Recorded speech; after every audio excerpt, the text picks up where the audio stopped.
Hello everyone, स्वागत है आपका आप सभी के प्यारे चैनल ब्लैक बोर्ड में। कैसे हैं आप सब? उम्मीद करती हूँ अच्छे होंगे। चलिए स्टार्ट करते हैं आज के वीडियो को। आज हम डिस्कस करेंगे विकास के सिद्धांत। यह टॉपिक बहुत ज़्यादा इम्पॉर्टेंट है, ध्यान रखिएगा। यह ऐसा टॉपिक है शिक्षक भर्ती एग्ज़ाम में, जैसे सीटेट, टेट या किसी भी राज्य का टेट हो, उसमें यह सिद्धांत ज़रूर पूछा जाएगा। क्योंकि यह बाल विकास का बेसिक चैप्टर है, इसलिए बहुत ज़्यादा पूछा जाता है। हर एग्ज़ाम में 2-3 क्वेश्चन आप 100% मान कर चलिए।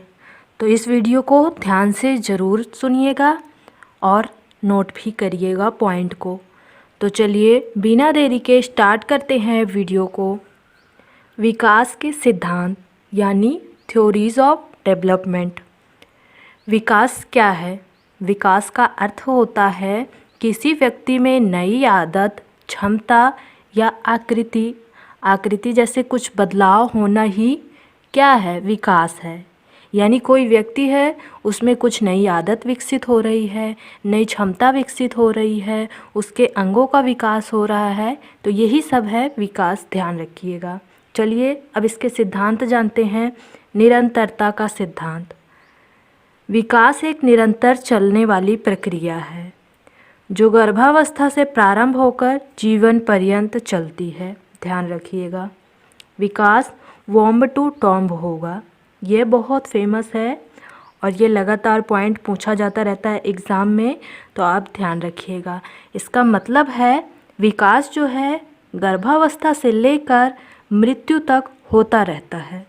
आप कुछ ना कुछ सीखते रहते हैं, तो उसके माध्यम से आपका विकास होता रहता है, बहुत तरीके से होता रहता है, ध्यान रखिएगा। अगला देखिए, अगला है अनियमितता का सिद्धांत।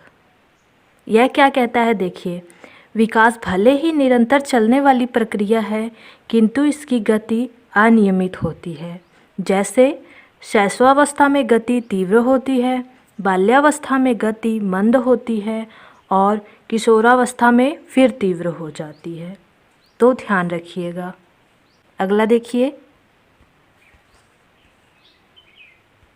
अगला है व्यक्तिगत विभिन्नता का नियम। यह किसने दिया है? फ्रांसिस गाल्टन ने। ध्यान रखिएगा, किसने दिया है? फ्रांसिस गाल्टन ने।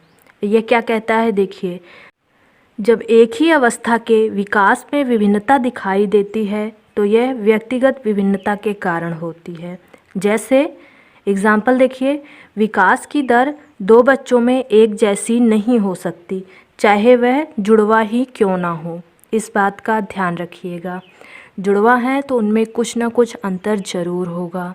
उनके चेहरे के बनावट में होगा, उनके शरीर के आकार में होगा। एक मोटा है तो एक पतला है, उनके शरीर की लंबाई में होगा, एक लंबा है तो एक छोटा है। इस तरह बहुत तरह से उनमें व्यक्तिगत विभिन्नता हो सकती है, ध्यान रखिएगा। अगला देखिए, अगला है समरूपता का सिद्धांत। विभिन्नता किसी भी कारण से हो, सभी बच्चों के विकास में एक निश्चित समरूपता पाई जाती है। जैसे जन्म के बाद बच्चा जो है पहले बैठना सीखेगा, फिर खड़े होना सीखेगा, फिर चलना सीखेगा, फिर दौड़ना सीखेगा। अब ऐसा तो है नहीं कोई बच्चा पहले खड़ा होना सीखेगा, फिर चलना सीखेगा, फिर दौड़ना सीखेगा, बैठना सबसे बाद में सीखेगा। ऐसा तो है नहीं। जो भी बच्चा होगा वह पहले बैठना ही सीखेगा, फिर खड़ा होना सीखेगा, फिर चलना सीखेगा, फिर दौड़ना सीखेगा। तो यही है समरूपता का सिद्धांत, ध्यान रखिएगा। बहुत इम्पॉर्टेंट है, समझ में कम आता है, इसलिए इसे ज़रूर ध्यान रखिएगा। एग्जाम्पल के माध्यम से ध्यान रखेंगे तो आप भूलेंगे नहीं। अगला देखिए, अगला है समान प्रतिमान का सिद्धांत। इसे दिया है हरलॉक ने। यह ज़रूर ध्यान रखिएगा, यह महिला मनोवैज्ञानिक हैं, बहुत इम्पॉर्टेंट है। इनका जो भी सिद्धांत या परिभाषा कुछ भी रहता है वह बहुत ज़्यादा इम्पॉर्टेंट है मनोविज्ञान में, ध्यान रखिएगा।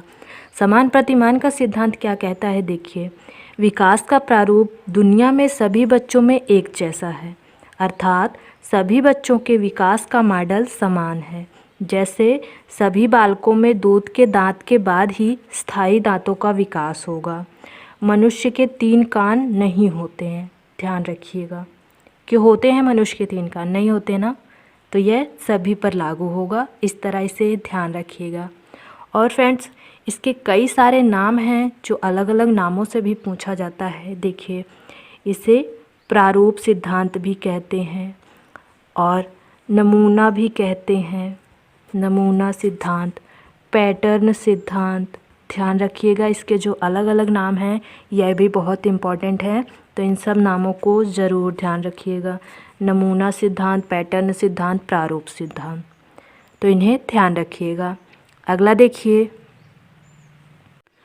अगला है एकीकृत या एकीकरण विकास का सिद्धांत। इसे प्रिंसिपल ऑफ इंटीग्रेशन भी कहते हैं, ध्यान रखिएगा। इसका इंग्लिश टर्म है इंटीग्रेशन। यह सिद्धांत दिया है किसने? हरलॉक ने। देखिए यह सिद्धांत क्या कहता है। इसे अपरिष्कृत से सूक्ष्म की ओर का सिद्धांत भी कहा जाता है। अपरिष्कृत मतलब स्थूल, स्थूल भी ध्यान रखिएगा। जैसे शुरुआत में बालक किसी कार्य को करने के लिए संपूर्ण शरीर का प्रयोग करता है, तो ये क्या हो गया? ये अपरिष्कृत हो गया, यानी स्थूल चीज़, मोटी चीज़ हो गई। समझने के लिए आप इसे मोटा ध्यान रख सकते हैं। लेकिन बाद में सिर्फ किसी एक अंग की सहायता से किसी भी कार्य को कर सकता है। जैसे जब आप अपने आप पर ही एग्जाम्पल लेकर समझिए। जैसे जब आप छोटे थे, पहले पहले लिखना स्टार्ट किया, तो आप लिखने के लिए पेंसिल जो पकड़ते थे वह 5 उंगली से पकड़ते थे। याद करिए, याद आएगा आपको। लेकिन आज आप चाहें तो 2 उंगली से पकड़कर भी लिख सकते हैं, तो यही है, ध्यान रखिएगा। इसका एक और एग्जाम्पल देखिए। बच्चा पहले पूरा अंग चलाना सीखता है, उसके बाद उस अंग के अन्य भागों को और अंत में पूरा अंग और उसके पार्ट को एक साथ चलाना सीख जाता है। यानी पहले कोई अंग चलाना सीख रहा है, फिर उस अंग का जो अन्य भाग है वह उसको चलाना सीख रहा है। जैसे वह पहले उंगली चलाना सीख रहा है, फिर वह 5 उंगलियां चलाना सीख रहा है, फिर वह उंगलियां चलाना जब सीख गया तो फिर वह हाथ चलाना भी सीख जाएगा। यही है एकीकरण का नियम, ध्यान रखिएगा।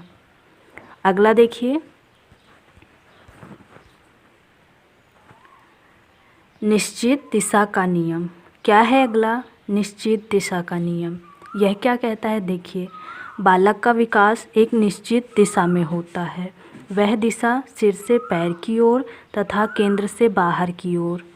इस सिद्धांत को 2 विचारधाराओं में बांटा गया है, ध्यान रखिएगा। ये जो इसकी 2 विचारधारा हैं ये बहुत इंपॉर्टेंट है और दोनों बहुत कन्फ्यूज़न क्रिएट करती हैं। तो आज आपकी ये कन्फ्यूज़न दूर हो जाएगी ट्रिक के माध्यम से। देखिए कैसे। सिफेलोकाउडल, इसके अनुसार बालक का विकास सिर से पैर की ओर होता है। यह विचारधारा मान्य है।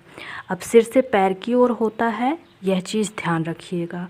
यानी इसमें जो है लंबवत विकास होता है, ध्यान रखिएगा। कभी कभी लंबवत टर्म भी दे दिया जाता है। तो आप इसे याद कैसे रखेंगे? ट्रिक देखिए। सिर है और यहाँ क्या लिखा है? सिफेलोकाउडल। यह इसका इंग्लिश वर्ड है।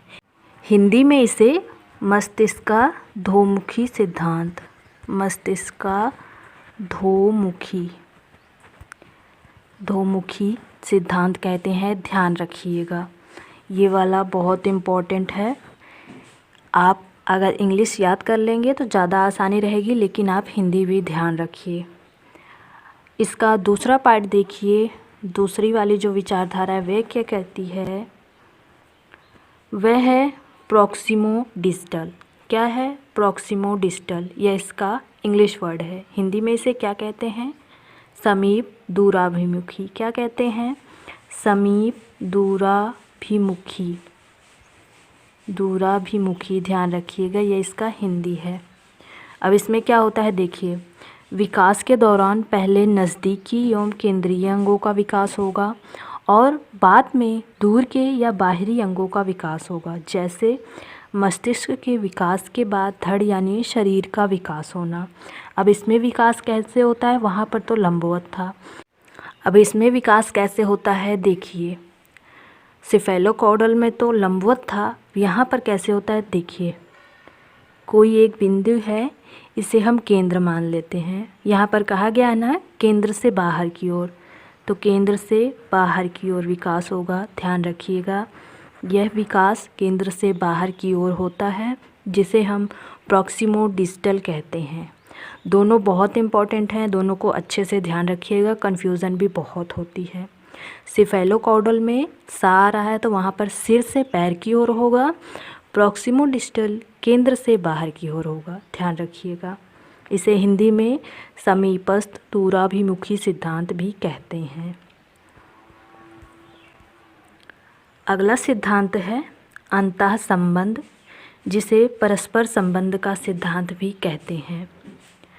यह क्या कहता है देखिए, विकास के सभी पक्ष आपस में जुड़े होते हैं, अर्थात किसी एक पक्ष पर पड़ने वाला प्रभाव सभी पक्षों को प्रभावित करेगा। जैसे देखिए, यदि शारीरिक विकास ठीक नहीं है तो मानसिक विकास भी बाधित होगा।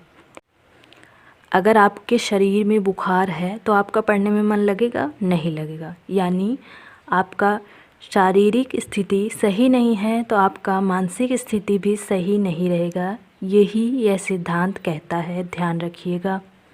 अगला देखिए, अगला है वर्तुलाकार, जिसे चक्राकार विकास का सिद्धांत भी कहा जाता है। इसे दिया किसने है? हरलॉक ने दिया है। ध्यान रखिएगा, इसका इंग्लिश टर्म है स्पाइरल। इसे हम स्पाइरल भी बोल सकते हैं। स्पाइरल का मतलब होता है वर्तुलाकार। ध्यान रखिएगा, हरलॉक जी ने दिया है। क्या कहता है? प्रत्येक विकास का उद्देश्य चरम पर जाना होता है, उसके बाद विकास अपने ढलान की ओर होता है।